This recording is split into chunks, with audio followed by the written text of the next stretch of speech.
All right, Simran. First in-person interview with you, and I'm very, very excited. We connected over the last 4 years, Yeah. and it's incredible to finally see you, meet you, and of course shoot and record with you. So incredible feeling to finally meet you in person. Tell me a little bit about Simran growing up and how was she, what was she like, what was the influence, what did you really want to do versus what you're doing today? Okay. I'm an only child. Mm-hmm. I was very sports driven. I think because I was an only child, my parents really encouraged me to socialize, have a ton of friends, part of lots of clubs. So I was an introvert, but very social because I was sort of pushed in these situations. Yeah. So I think in school I was not as outgoing as I probably am now. I think I've grown over time, but I was shy, but I would still be like a little bit of a go-getter. Like I wouldn't take failure really badly. I remember a time when I was the only person who didn't make it to our basketball school team, and it didn't deter me at all because the next morning I was the only one who came for practice again, which was only the school team was supposed to come for. Yeah. And I think the coach just didn't have the heart to tell me that you can't come for practice. Yeah. So I went every single day. Mm-hmm. But that helped inadvertently, obviously, I improved to the point where I was one of the top 5 to play the next year. But I think I was the only person who showed up the next day, even though I wasn't sort of selected. So I think that sort of attitude sort of stayed with me. And and what I wanted to do, I actually wanted to be an astronaut. But then when I saw that physics syllabus, I was like, yeah, that's not that. So that I've come a long way from there. And then what did you end up doing? I did BCA because it was the in thing to do then, computer science and be a software engineer. I also realized in my 3rd year that programming wasn't something I wanted to do, sitting in front of your laptop the whole day and like one comma in like 20,000 lines of code can be an issue, right? That was not something I wanted to do, so I didn't even go for my placements. I actually started working in retail while I was in college, and I stuck with that company even after I finished. So food and beverage retail, which is completely different from the BCA I did. Yeah, but I think along the way you sort of realize whether something is for you or not. Yeah. Right, and you never know before you get into a course. Yeah. And I realized it wasn't for me, and my parents were fine because I had a job. Right, I already was working in college. Yeah. And they gave me a full-time job, so I was fine. Right. Was there a natural inclination to be in the F&B space, in the, was there something that just came very instinctively to you? No, I was very, very broke. And my allowance was, I remember, 1,000 rupees, and you can't do much on 1,000 rupees. And I used to play basketball, so I was on the state team, but I had a really bad accident because of which I had to stop being in the sun, so I couldn't play anymore. And while you're on the basketball team, you get a daily allowance for food and all that, which went away. So I had literally no money, and this little store had just opened, it's a very forward-thinking boulangerie with like rye bread and like stuff like that. All of this in Bangalore? Yeah, and this is like in 2003. And nobody had ever heard of it. And I walked into the store one day just to see in the evening, and the owner was standing there, and he was like, would you like to work after college part-time? I was like, yeah, I don't mind, I need the money. Yeah. So that's how I started working. Yeah. And I worked with them that whole year, so that sort of gave me an income, and I got dinner there. Yeah. So it worked really well for me, and that's how I started. It was sort of more of a need from being completely broke. To the point that I started loving what I was doing. But in the beginning, I did everything from like sweep the floor to manage the till, close the store. You're working in a store, you're just a salesman. And from there, I landed up actually heading the entire retail division and heading their corporate division when I left college. Eventually, it was sold to Britannia. It was a coffee day company that was sold to Britannia, which it was a great stepping stone in sort of management for me. So yeah, but it did no like love for it. It started with being broke. Like I love that. broke. I absolutely love So that. broke. And tell me, then when did Shadi happen? When did the baby happen? How did your whole journey into being who you are today happen? It's a very long journey. I worked here for a very long time, and then I collected money, and then I did my MBA abroad. But I was already seeing my husband, so I kind of came back to India because of him, and we got married. Baby happened. Then I was in luxury retail for a while. And then we got married, baby, after a really long time. I was quite old. I was 31, 32. And by then my PCOS was full blown because when I was younger and had gone to a doctor when I was in my 18 or 19, they said, oh, when she gets pregnant, it'll become okay. It does not become okay. It makes it very hard. So my pregnancy was actually very, very difficult. I had multiple issues, internal bleeding, and all that because PCOS wasn't sort of controlled. I had very severe gestational diabetes, because of which I was on a very strict sort of food plan. I had to exercise every day. So my doctor told me to get insulin shots, and I'm very scared of injections. So I was like, I will do whatever you tell me, but as long as I don't have to take an injection.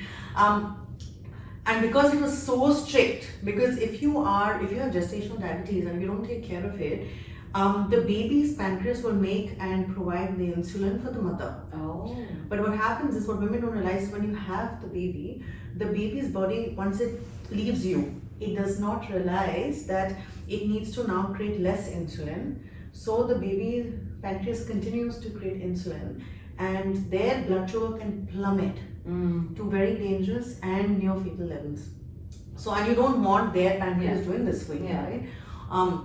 So I was very strict. I was like very dedicated. And any mother knows this. When you're pregnant, you will do anything, right? Like if someone has to climb Mount Everest in stilettos, you will do it. But so after I delivered, all that pent up restriction, I went all out, and I wrote about this recently. I would eat a whole loaf of like masala bread or cake as snack, not even as meal, because it was just so much pent up restriction, and then I just exploded. Like I just grew. And the gestational diabetes stayed. It's supposed to go away, but because of what I did after that, I was still sort of I was kind of diabetic, pre-diabetic, very high levels, because I shouldn't have been eating like that. But once I started my regime, it all controlled itself. And the thing is that if you have PCOS, you will get most likely to get gestational diabetes, and you're more likely to be diabetic by the time you're 40. So taking that into account, you're always a pre-diabetic. So anyone with PCOS needs to eat like a pre-diabetic for life. That's how it is. You have no choice. Okay, then what happened? When did that pivot happen? When Simran said, okay, this is it. I am now this size that I don't understand, I don't recognize, I don't feel good about. What was the time where... You know that human psychology, we all look at ourselves in the mirror and are like, I don't recognize this person, I hate it, I can't fit into my clothes, I feel like this, I feel like that. But you don't end up doing anything about it because the task is so huge. I had to lose like 25-30 kilos, but the thought of that, it's like trying to climb that mountain. It's just too much. If you lose a kilo, it doesn't matter. When you're thinking 25-30 kilos, it's too much, and you don't end up doing anything about it. So you try, and then nothing happens obviously in the first 1 or 2 weeks, and you give up. And I did that many times. So it wasn't that. You just learn to sort of live with this person that you're not happy with and not recognize yourself, right?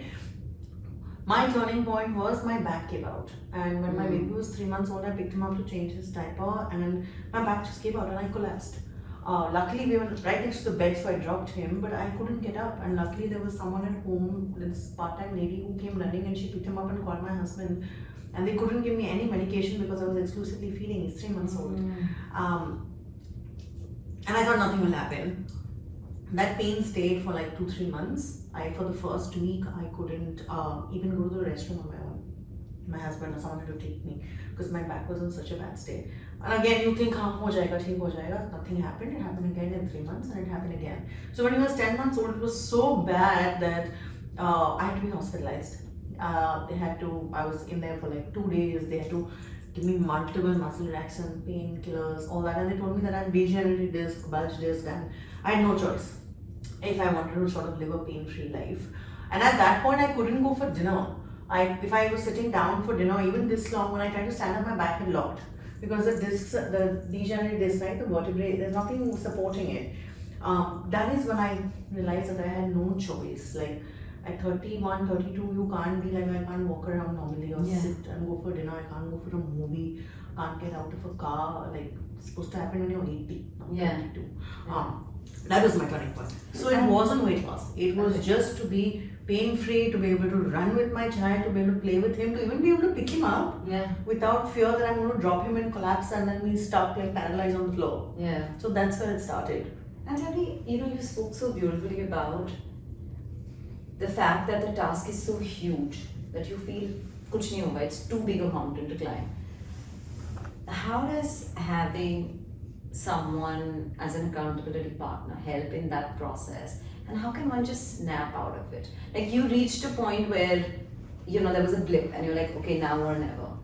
But for someone who doesn't touch wood, to have that life-threatening moment, how can they still walk themselves to that mountain and head So, the accountability partner, like you said, can really help because they can, there has to be ways to do it. But I think more than that is to have a supportive environment. In my case, because if I had to go to the gym, I had to, let's say, go to the physio. Someone has to watch my baby. There has to be someone that is saying, "Tika, you need to go and do this," because if I have no one to take care of my child, how am I going to do it?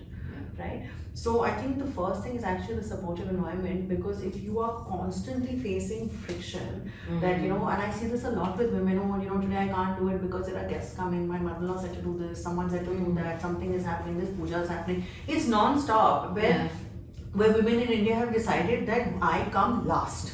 I am like at the bottom. My health is at the bottom. Everything else matters. Even a guest coming to my house, or I have guests staying with me. All these things seem to take precedent. Until it doesn't matter then if you have an accountability partner, because you're going to give them the same excuse. So the first step is I matter and I'm doing this for myself and I have to do this. And if you're a mother, then I keep saying this: the fruit can be only as healthy as the tree. Or like they say on a plane, right? Put on your mask first. Because when I was injured, I couldn't even take care of my child. I had to get someone else to. That's when I had to get a nanny. Because before that I did everything myself. But if I can't lift him and I can't get out of a bed, who's going to take care of him? Right? So an accountability partner will work for you when the situation is right. But otherwise, like if it's your best friend and you're like, I need to work out, and she's like, yeah, you need to, but no, today I have guests, how it is. What is she going to tell you? It'll then come down to you. And you are saying, boss, I'll be back in 30 minutes. I'll be back in 45 minutes. And I feel like that guest will survive for 45 minutes without you. But that is about saying, hey, I matter and I come first. My health matters. And the thing I like to tell people to say to themselves is, when you don't do it and you make all these excuses, just try saying to yourself, my health does not matter. And see how that feels. And if that feels right to you, okay. But in most cases it won't. Or the guest is more important than my health. Interesting. Or this dinner is more important, or whatever. Whatever it is. So you have to eventually, because an accountability partner still can't make you do what you got to do. Because if you're going to come up with excuses, you'll come up with excuses with them as well. Right. Interesting that you say that, because I often feel that, and you're absolutely right, as women we find more excuses to do this than men, and I feel like, and I know a lot of people have spoken about this in the past, that we just deprioritize ourselves. Tell me, after that journey, when you decided, okay, this is it, I've got to have a newer version of myself, what was step 1, step 2, step 3 to getting back to being fit? It wasn't about a newer version of myself, and it definitely wasn't about fitting sort of a certain body type or anything. It was just that I want to live pain-free. I don't want to be, and this is the same reason I work out even today. And it's not, I don't check my weight. I don't in fact, for the last 2 years, I've been trying to gain. And I've gained a substantial amount of weight on purpose, which I will then change, because it's my personal goal of how I'm doing something. But the fact is that I'm doing it for myself. And it isn't like a step 1, step 2, step 3. But for people who really sort of struggle, I would say it's like if you have to try and climb a mountain to lose 23 kilos, you just focus on the first one. The problem is we focus on the 23. And then we say, how fast can I lose it? So the questions are, how fast did you gain it? Okay, you need a minimum of half that time of consistency. If it took you 3 years to gain, it's going to take you 1.5. You can do it in easily 6 months of consistency. But still, a realistic goal would be half that time to do it easily. And I would focus just on that first step, so that 1 kilo, if it is weight, on that one thing. But I really like to focus more on sort of what we call behavior-based goals, rather than action-based goals. Rather than an outcome-based goal. So an outcome-based goal is I want to lose 23 Yeah. kilos. But no matter what you do, you can't guarantee how much time and how you do it. Behavior-based goal is what are the behaviors that would get me to it. So, for example, for a child, an outcome-based goal is you want to get 99% in this exam. Yeah. You cannot guarantee it. You don't know what's going to come in the exam. Right? What you can guarantee is that to get these kind of marks, I need to study so much every single day. I need to revise this. You can only be as prepared as you can. Then what Right. happens. Yeah. Correct? So that's a behavior-based goal. Right. That means I have to do this every single day. I have to do X, Y, Z. Got it. Right? To get to this. So I think if you want to stay consistent with anything through life, it has to be a behavior-based goal. Super. I love that. And then what did you do as step one? Like you Started working out. yeah. I did everything together because in my case, I went all out in those 5-6 months, but mine was an extreme case. I had to fix my back. So I would show up for workouts every single day. I was very particular about what I was eating. I was eating a lot. And what people don't realize is when you work out, you can actually eat more, not less. Correct. So people think that when you do this, you have to eat less because when when you start working out, you can actually eat more and lose weight, Yeah. right? And get fit. So I was very focused during that time because I was like, I have to be pain free. I will not eat this. And I think if you give yourself that, this is my priority for 3 months, 6 months, whatever. That's how you do it. You have to make it your priority. Right. You have to make yourself your priority more than anything else, not that Right. goal. And then how much time did you take to lose that 23? 5 months. That's it. But like I said, I went all out. I was very, very, very consistent. But normally I would say a 23 is about a 6 to 8 month goal. Based on where you start. Like if you're 60 kilos, you can't lose 23 kilos. Yeah. Unless you're like 3 feet or something. But Yeah. no. You know, I find it so interesting that you say that. So, you know, we're two very different sort of people. I've always, and I love workout, and you obviously know that, and I'm a huge fitness junkie. And it's so different, and I love what's common between us. So, Simran is someone who didn't exercise until she was 31. She probably didn't take her. No. Did you? No. So, but I was an athlete. Okay. All through school. I played state. Yeah. So I was an athlete. It's that I stopped at some point because work took over. Yeah. But before that. Yeah. So someone who's worked out, been an athlete, took a break, Very long break. very long break, PCOS, did not address it when I think, and I think it's a little bit of your doctor as well. I think I wish he would have told you a little bit earlier that okay, maybe you could do this. But doctors still say that. Yeah. When it's okay when you get pregnant, it'll be. We see hear it. it all the time. It doesn't work like that. And there's someone like me who's been like, I know with my first salary, Simran, which was back in like maybe 20 years ago, and I was making 15,000 rupees. I invested all of it in a gym. Yeah, I used to make 20,000, 50,000 as well. My first And I salary. invested all of that in an annual gym membership. And all my friends like, are you crazy? We can drink, we can party, we can have so much more fun. Why are you doing this? And I was like, no, you know what? This means something to me. And I've stayed consistent. But you know what's common between the both of us? The common is the behavior-based goal. I've never thought of it as weight loss, weight gain, whatever. You know, like I just met somebody this morning and she said, you don't look like a mother of a 15-year-old or a mother of 2. And I said, really, what is a mother of 2 supposed to look like? And she's like, have you achieved it all in the last year?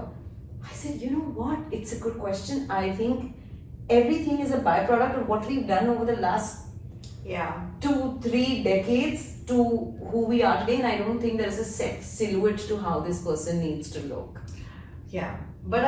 So the thing with the human body is, one is that if you've done it all your life, then, for example, if you go to a very good physio, they will tell you like if you have a problem, they won't look at your chronological age, they will look at your movement age. Yeah. Because it's very different. And Yeah. for people who move, who work out, so for example, I have people who come on the program and I have seen 25-year-olds who I would put at body age of maybe 50 or 45 Really? because of what their bodies cannot do. Right? They could be 25 chronologically. But for someone who's worked out, your sort of movement and biological age drops because the body is doing better. But the human body is so good at recuperating and rejuvenating that even if you start at 50, you're still going to be better off than never starting. Absolutely, Right? 100%. So it's not like anything is lost if you haven't done it. Yeah. You'll just And start off. Absolutely, and I put on those 22 kilos just like you when Anya was born. And for someone who's always been lean, for me to accept that version of myself, it was for the and I think the biggest thing that people tell you, oh, the baby will come out and you'll be fine. Like I weighed myself at the weighing scale at the hospital and nothing came out except the baby. 10 kilos. Nothing. So Water I weight had and lost baby weight. I had lost all of 3 kilos, which was the birth weight of my child. And the That water was- weight. That was And nothing. the amniotic fluid, you have to lose that. Nothing. I was breathing air and putting on weight. Yeah. So much so that I used to go to my gynac and I was like, hey Bhagwan, I need to go on a diet before I go see him. Because I put on a gram more and he's gonna shout at me. Only to know that he was right, because that woman after delivery is a hard one to meet, because you expect that okay, the baby will come out and I'll be back to my size 6 or size 8 or size 10 jeans, right? And that never happened. But interestingly, it took me exactly a year and I didn't give it a thought that I need to lose weight. I just said I need to be fit. I need to just get back to. But I think the common ground between the two is the behavior goals. I absolutely love that. Tell me, from being that version, losing that weight, what inspired you to be where you are today? Again, for me, I don't think it was the weight, because I had gained actually a lot before my pregnancy as well, because of my PCOS, right, which was not being managed. So I had a lot sort of to lose, but apart from that, it was how these things make you feel. And I think what changed for me was that how I started feeling about myself. And the things that I could now suddenly do, which I couldn't do before. And people kept telling me, why don't you put it on something? And at that point, I think it was 2017 or 18, I said use Instagram. And I'm not a very social person, I'm not a very public person, and I am what is called an introvert. So I work very hard to For someone be an like that, extrovert. to be at what, like 800 K followers 700 today? really, yeah. Dude, that's an achievement. Like, So you have to learn to sort of. I have this thing that you have to be willing to do uncomfortable things. yes, and I must interrupt and tell people, Simran manages her Instagram by herself.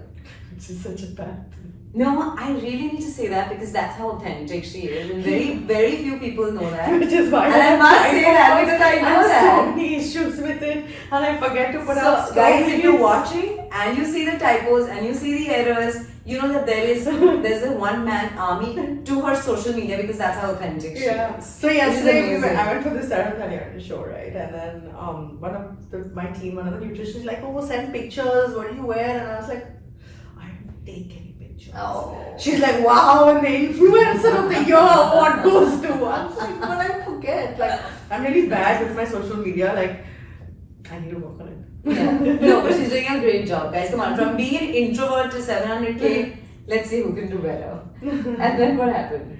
Where was I? Yeah, so people asked me to start sharing, and I found it very difficult. So in the beginning, I would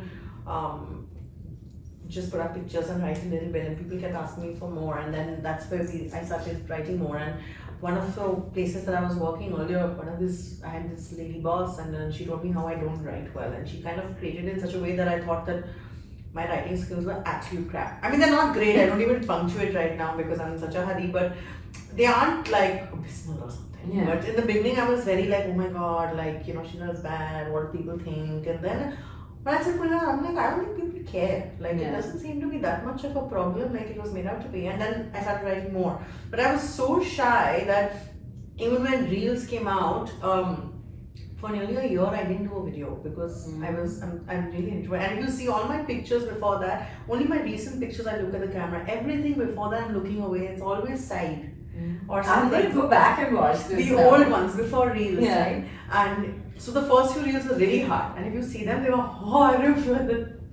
Which is why the beginning I would do those pointing Reels that started I being so still bad. will, because if it's not talking, and it's either talking for me or pointing, it can never be anything else. There is nothing else. Listen, please, I can't do those dancing bits. Oh no, that's not possible. That's not happening. Oh yeah, that's. Yeah, Like no. it takes an arm and a leg for my team to tell me this is a trend, you got to do it, and I'll be like, no. Yeah, no, I have no trends at all. But yeah. But then you pregnant, and then what happened? So then people kept asking for solutions. I didn't know what to do, so I started a pilot, and I was like, how do I make sure that women across India, irrespective of the social economic status, have access to quality programs? And there were people who would write to me, and there was this one lady who kept doing this form of keto on her own, and I kept telling her not to do it. And then one day she messaged me that she had biopsy, and apparently the doctor told her it's because of something to do with what she was doing with her food. It's not monitored in any way. There was another woman who did some cabbage diet from YouTube. There was another one there was so many like these horrible stories, and I was like, okay, let me put something together. And it started off like that, and it was, and I wanted it to be really, really reasonable. But then at that point, I didn't realize how much Effort it tech is. costs. Yeah. More than effort, it's tech, it's people, it's salaries. If you're doing it on your own, you can't reach those many people. Then the moment you hire someone, you have to pay them salaries. And the moment you hire more people, then you have to pay like PF, blah blah blah. Plus you have to have like internet, and people don't see that. They're like, you're giving me a program, right? But to give it to you, you have to record the videos. You know, I have to pay for the server. This one. So obviously, the cost has increased over time because you don't have economies of scale like the giants, and you don't have people pumping in terms of money, or that you have to pay salaries. But so we're still trying to keep it really low, but provide really good value to women who want something that they can sustain through life rather than a quick fix. And you were you like I've done multiple. So that's when I started studying before doing the program. So I studied the nutrition bit, and I've done multiple different ones to sort of build on that knowledge. Then I made sure that I didn't want to be like this mom and pop type of store or just offering something on the heck of it. I was like, it has got to be the best. So like all my nutritionists have like a MSc, especially the ones, and all the ones managing clinical have clinical experience, right? Then for example, for the workouts, I was like, I'm never going to be, even if I start now, I can't master both nutrition fitness as much as I wanted. So I have a partner, and I partnered with him, and I train with him as well. And he has a degree, and he has like 20 to 23 years of experience in movement, and he has a movement degree. So, and he's worked all across the world. So the programs were built based on that foundation, that how do I give quality to people who otherwise could not. Like for example, if they had to train with my co-founder, it's like $6,000 an hour. How are you going to do that? Right? That's to a niche audience because of the one-on-one time, right? But how do I take that and give you this quality at a really low sort of cost? Got it. Because eventually you want to feel good, no? Right. So Simrun, let's just break this into 3 parts, right? And 3 questions that we keep getting on Kids Stop Press, and I'm sure you must be getting on your page as well. People keep asking us that teen health, like you mentioned that you have PCOS. We're seeing so many, and teens is a huge segment on Kids Stop Press. So understanding that we're seeing a lot of children, especially a lot of girls between 13 to 18 develop PCOS, PCOD, thyroid, pre-diabetic. How do we as parents address and educate them that this is serious, and because they're exposed to so much of food outside, they're spending so much of time outside. So how do you go about addressing that segment? Truthfully, I don't think it lies in addressing the health bit of it. Okay. It lies in addressing some of the social bits of it. Because if you think of when we were in school, if everybody's eating it and you're going to be like, I'm not eating this, they're going to be like, oh, you're not cool. It's also about social pressure, peer pressure. And also from what I've seen of myself, my friends and the children, you need an external person to come into that school and talk. Because they need to hear it from someone else. They need to be able to talk about these things with someone else. We work with a lot of teens, and the parents have to be involved in terms of they have to sign out, they have to know that the child is doing it. But the information the child shares, we will not share with the parent. Because otherwise, how will I know if they are doing something that they're not supposed to? At least I can tell them, hey, this is not okay for you. But they can't tell them. They're not going to tell their parent. Right? And that is something sort of. One is to have an external source that sort of validates it and tells them how they can navigate it in that life. The second is not the health bit, but the ability to deal with peer and social pressure. Mm-hmm. And that can only come if it is sort of a culture that is built in the school rather than one child. You cannot Yeah. expect one child to fight against Yeah. like No, 15 I get people if that. they're going for a movie Yeah. and like everybody's eating something. There's one child is not going to do. It's not. Right. It's too much to ask. Yeah. In reality, because Yeah. then they have to But deal what do you with the think stuff is that comes back. causing them to get this early? Like we never dealt with it as. It's the convenience of the foods that we have. We were never allowed. I mean, I know that we didn't have anything on Swiggy. Going out was very limited. The Yeah. kind of foods that you had available in school was different. Is it all food? It's availability. It is food. It's environment. It's how we live our lives. It's multiple things, Mhm. right? Whether you take how much movement you have. It is so many things to put together. And I think if there was the one thing that it would be, I would get children of this age to do, maybe one thing would be physical activity through a sport Mm. or through weight training, whichever. Both are very good for them. But a sport builds community, it builds Yeah. multiple other Yeah. things, right? And I know a lot of my sort of personality comes from Yeah. playing a team sport. Yeah. And the moment you're playing a sport, you're automatically more Yeah. conscious. Yeah. Right? The second is for parents not to talk about weight. Mm. Okay, so you need to lose weight. This doesn't look okay on you. You look a little bit. This top doesn't fit you right. Your stomach is sticking out. These are things that don't work Mm. because you want your kids to be healthy. You don't want them to be self-conscious only about their body and associate diet with I need to look a certain way. Yeah. Each person's body is different. They might go through multiple stages in life, right? That you have to deal with. You know how women are going to gain weight, Yeah. men will also. Yeah, so those two I think really matter. I think it's how the parents speak. The other thing that we do with children, which will be maybe not teens, but it's done much lower, is not to tell children or not to distinguish between good and bad foods, good and junk food, or to say things like, oh, if you eat your vegetables, then you can have dessert. Yeah. Yeah. Because then it's like saying vegetables are chore, and if you finish Yeah. that, then you get dessert. No. So it's a bit about how we talk to them, but I don't think with children it works, or with forget kids, yeah, but they are more vocal and they'll tell you. Mm. It doesn't work with anyone to badger them and say you have to eat like this, you have to eat like this. It Mm. will not work. It has to be the change in sort of life. Right. And for teens, physical activity, Right. sport. And you know we're just talking so much about you know hormonal age at this point in time Yeah. and how you feel stuck at the turn of 30 at you know with your weight you feel like there's a plateau at the turn of 30 at the turn of 40 at the turn of 50 and we're seeing a lot of women get you know who are very perimenopausal as well. How do you kind of match or map or find a solution to hormones and health and how do you map that with perimenopause and menopause? We've seen menopause come on onset much earlier now. Yes. This again is due to pure change in lifestyle, Mm. right?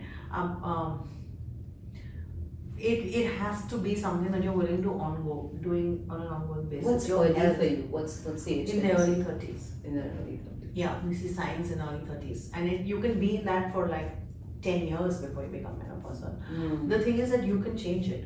So, for example, in my family, early menopause is very common. My mom, I think, menopause at 35, and I was expecting to menopause at 35, and I'm 41, Mm. right? So your lifestyle can change how your body works. It's just about going back to the basics of what the human body is meant to do. Mm. We are meant to move. We were hunter-gatherers, you know, we Yeah. were meant to move. We became agriculturists, if you're Indian, Yeah. right? If you're different places, warriors. But they're all movement-based, Yeah. you know, you're working, imagine you're an agricultural farmer, you're in that field for 8 hours a day. Now 30 minutes exercise become too much. Come on. Yeah. Right? You're not a sloth. A sloth Yeah. is built for slow movement. Like it's Yeah. like saying, oh, now it's a cheetah, but we will not let him run. Yeah. What's going to happen? Right. Okay? It has to do with changing lifestyle. There is no other way. So if things like no, I can't move. We have people saying I can't do more than 2,000 steps. You're asking me too much. I'm like, that's like 20 minutes of moving around. You're telling me that you're moving around for less than 20 minutes a day Yeah. out of 24 hours. Isn't Yeah. there something wrong with this? Yeah. There is. Yeah, we Right. can see it a lot. And if you're not willing to change that, then it's this thing I call want, willing, want. You can want something, but what are you willing to do for it, and what won't you do it for it? So Yeah. you can't want something and not be willing to do anything for it. Got it. And you know, people we've seen who say that I'm doing everything, I'm eating less, I'm exercising, but you're still seeing that sort The of definition of everything is wrong. No. Correct? Because is that everything aligned to your goals? Has someone with knowledge validated it? If you're going for a brain surgery, are you going to go ask your friend for advice, or are you going to go to a professional? Now, just because every auntie and your neighbor can tell you, you have cold, you please have ginger. Do you know it's terrible to have ginger if you have like a sore throat? If you go to a doctor and ENT, they'll tell you it aggravates it. No. Some of them will tell you, no, please don't, especially let's say if it's mixed with LPRD. And sometimes you don't even know that it's not a cough and it's, again, like I digress. But basically, get information that's valid for you. And an example I use a lot is like Google Maps. Right? If you told me to come here and you were like, just come. I don't know where. I'm in Bombay. How do I find you? Yeah. Eventually I'll ask people, ask for directions, eventually I'll get here. But if you send me a link or Google Maps link and you tell me exactly where to get to, I just get to you faster. Yeah. Correct? And you do it the right way rather than going all over the country. Yeah. So everything is, if you're doing everything and it's not working, then you're doing the wrong everything. I love that. So what's the right everything? It depends from person to person, person's goals. Because there's so much, and I feel like there's so much overdose of information about ditch the cardio, you sleep more, you know, strength training is going to change the game. Do you endorse that? Do you believe that? Strength training will change the game. Because, again, what is strength training? We have muscle, skeletal muscle. In its most basic form that holds our bones together and helps the bones move, right? And if you want to lift anything, you have to be able to, the muscle needs to be able to do it, right? And if it is damaged, you won't be able to do it. And eventually that comes down to the most basic things. As you grow older, if you see older people have difficulty getting out of a chair, they will use their arms and they have to like really push themselves, or sitting down is hard, you know, with great difficulty, or getting in a car. That's what you see. What you don't see is the difficulty they face when they sit on a WC, on a robot. How do they get up from that if they are alone? What are they holding on to? Right? Because what is a squat? It allows you to lower yourself and lift yourself up. Strength training is just about that. Mobility, movement, the ability, a push up. What will it do? You fall down, you can break your fall. You can push yourself up. Correct? It's not about being able to do a push up. That is why people who work out usually get injured less. You know, they even when they trip, they don't have like a twisted ankle, or they don't usually break something because they've just broken their fall, or they have better core stability or better balance to catch themselves. Interesting. I've never noticed that actually. Now that you say that, yes. Even someone has accident proneness as me. No, I mean, I will bang into every barbell in the gym and I will catch my hand under a dumbbell and I have dropped dumbbells on my feet. This is how I get injured in the gym. Like I've just fallen on my foot.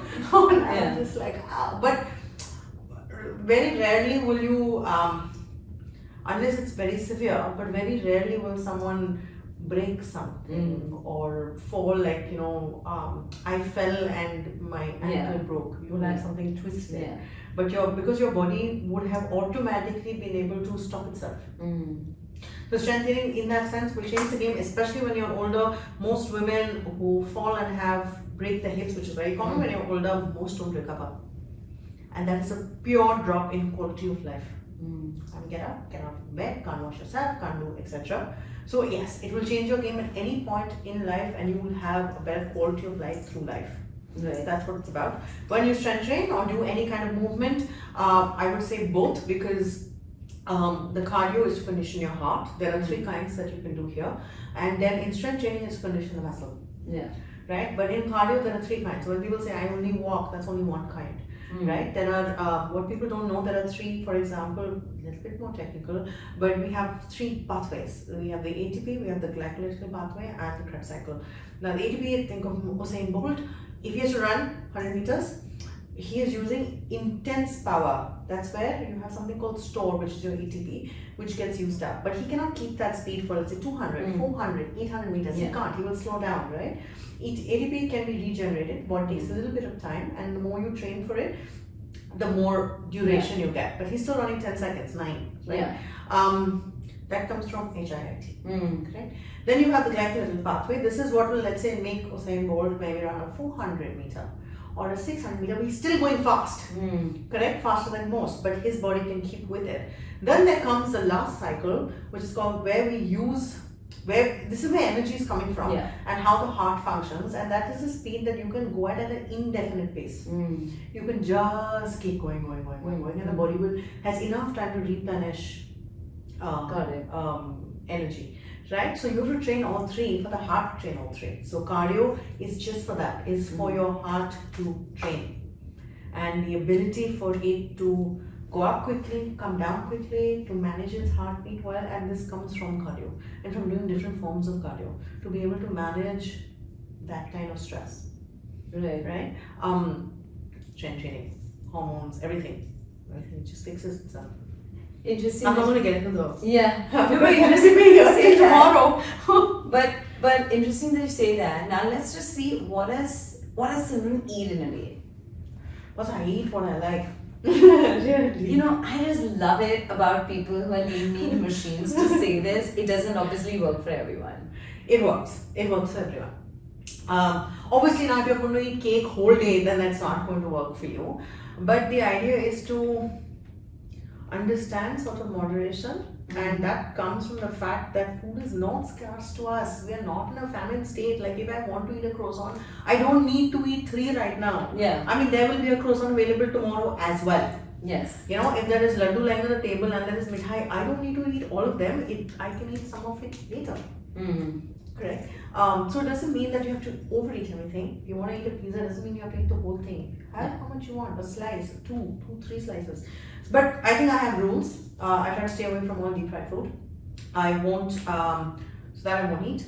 I will ask for changes if I'm at a restaurant as well. Like I'll say, can you not deep fry it? And it's okay with me if it doesn't taste how I think it will taste, because to me, if everything is deep fried, then you're definitely not a great cook, because that's just how the thing is easy, right?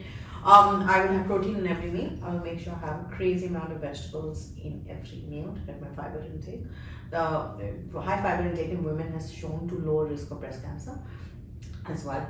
And of course, it helps your gut, everything, but nobody cares. But yeah, so vegetables in every meal, protein every single meal, a probiotic at least once a day. Those are my sort of standard rules, and drinking enough water. That will stay irrespective of what I eat. So even if I'm eating a pizza, I will make sure there's a salad, or I will go home and eat cucumber if I have to, but I will get my fiber intake. So yeah, so you have to give me more create hacks like these, like eat the pizza and then go home and eat a cucumber. No, you can order a salad there as well. I ordered dressing on the side, because otherwise you're just putting in a crazy amount of oil. But the idea is to add the fiber. These are the sort of standards of health, you know. To add fiber, to add sufficient amount of protein, because all your cells come from it. Plant-based protein works as well. So you have to have rules for yourself. You can't just be like. And as a parent, I like to think of it like you have rules for your children, why not for yourself? You know, you have rules, you have simple rules, right? If you don't do your homework, you can't go for a party. Every mother says this. If you don't do your homework, you can't do, like there's a whole list of conditions that come after if you don't do your homework. Why can't you have that for if you don't work out? I love that. Right? Like why only for your kids? And my son knows this, and he will tell me this also. So that's the problem when you have a child who goes up to you. He puts these on me, you know. So you have to have some forms of rules in life. Otherwise, more than anything else, your mental health is going to go for a toss, because you need some form of structure. Right. And then tell me, what's the secret to Simran's hair? Oh my God. I'm sure you get it a lot. You got that question a lot. Don't cut it off and it'll keep growing. No, I think the secret 100% comes from. So the thing is that people think it's genetics. Genetics will play a role of how much you have. But then comes what we call epigenetics, or what you can control, is you can lose all of it. And that will only come from certain things. Again, protein, which I always said, vegetables, and the other one is omega-3 for hair, right? And obviously you have to check if your vitamin D is low, your B12 is low, if you have PCOS or thyroid, it's going to fall. You have to fix these. How I look at hair is, the body doesn't care about your hair. It doesn't care that much about your skin. It cares about you surviving. So when you have limited resources coming in, it will go to what needs to survive. If I have limited protein and I need to fix an injury, if I need to send it to the liver, if I need to regenerate parts of the liver, if I need to fix some part of the heart, if I need it, I will send it where it's needed. Think of it like you have very little, like in COVID, you had very little food available. How do you put it out? Like how do you use it? When there is enough, the body then starts thriving. Then it will send it to other parts. Right. It will because see, protein will first go to your muscle. And I don't even mean if you're not working out, doesn't matter. This is like general muscle to keep you like moving and move your hand, right? It'll go to your tendons, it'll go to your ligaments, it'll go to your bones, it'll go to all that. Hair is like the last concern for survival. If you're lost in a forest, the body doesn't care about hair, right? It cares about that, and it sends it when there is enough. Right. So if you want, you have to move from thriving, from surviving to thriving, basically, and that comes from. So it's the protein, vegetables. You're very little importance to fat. Because omega-3 is a fat. Yeah. If you eat a probiotic like curd every day, it's a fat. And in India, unlike if you live in the US, they make a lot of food without fat. Right? Like you're making a sandwich, etc. Every single Indian recipe starts with tail. Correct. Yeah. So then if you start adding more, but like for example, I would encourage someone eating avocado or even eating like cheese, or for example, we eat so much paneer that's fat. It's fat first. We put ghee in our tadkas. It's also fat. Right? Indians get a sufficient amount of fat because of the style we cook in. Now if you move to a modern style of cooking where it's salads and like I'm having a sandwich, I'm just putting something and I'm being cool, then I have to look at your fat. But in most cases, in Indian food, it's there. So you will get.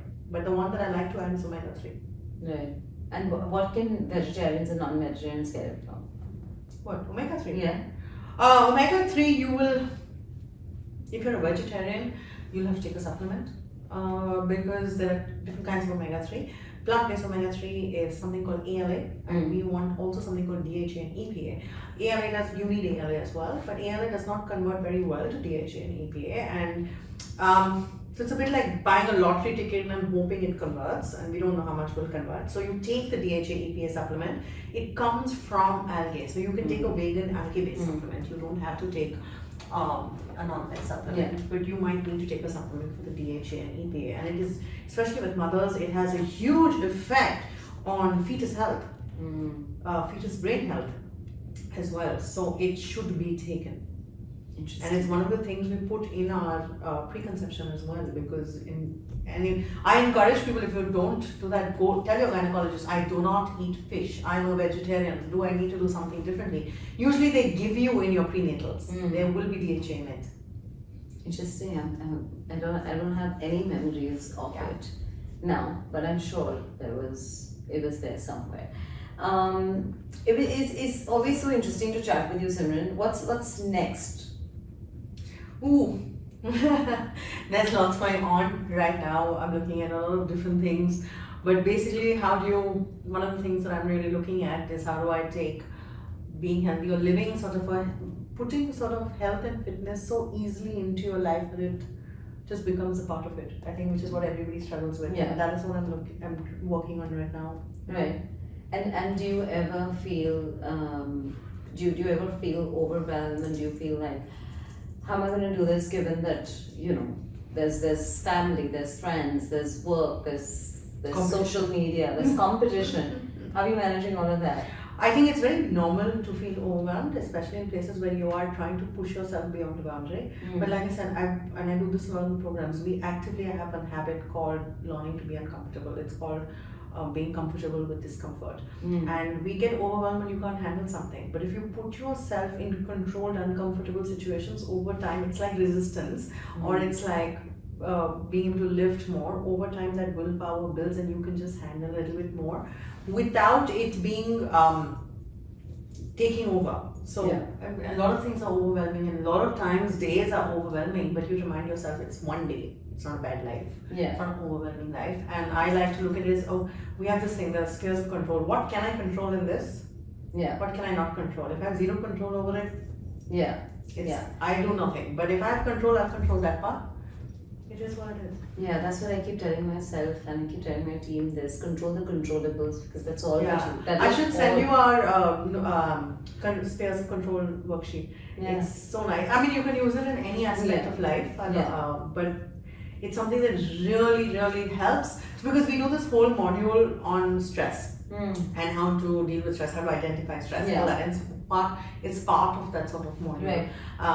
And it's very interesting that you said how to control stress, because I was recently listening to a podcast, and I don't know who it was, but they said that please stop telling people don't get stressed. Don't take stress. Don't take That's what they stress. say. That's Don't like take stress. that's like the worst advice to give to somebody, because it's impossible. Like, that stresses you out. Yeah. If someone tells you don't take stress. Because you don't know what to do with it. Yes. So, for example, if I say lose weight, if you don't know what to do with it, it's about finding the steps of Yeah. how to do it and finding that. So that is something that we do quite often now, and Yeah. of how you manage stress. So if someone Yeah. says you're taking too much stress, and you're like, but I don't have anything stressful. There are multiple things. So, and that is like a very long conversation. Yeah. on its own, But it's I will- interesting. He says don't tell someone don't take stress.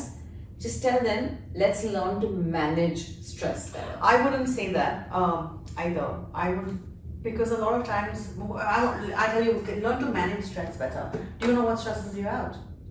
Yeah. But do you really know? So stress, okay, you can cut it out if you like. Think of stress as straws. And there's a straw that breaks the camel's back. Every little thing is stress. Cab not coming on time, you are stressed. Meet didn't come, you are stressed. Child didn't finish homework, you are stressed. I need to get home on time, I didn't. Oh my god, there is traffic. Every single thing adds a layer. This doesn't fit me right. I'm feeling fat today. Oh, I didn't get to empty my bowel straight. Everything adds a layer of stress. Yeah. And then a person snaps. Yeah. And I'm like, oh my god, why did you snap? It's such a small thing. Yeah. But it's not. It's that straw that breaks the camel's back. Yeah. So the idea is not about managing stress, but identifying What's which the trigger? which are not the trigger. Every little bit and every straw, and seeing which straw can I remove, because right now you don't know how to identify the straw.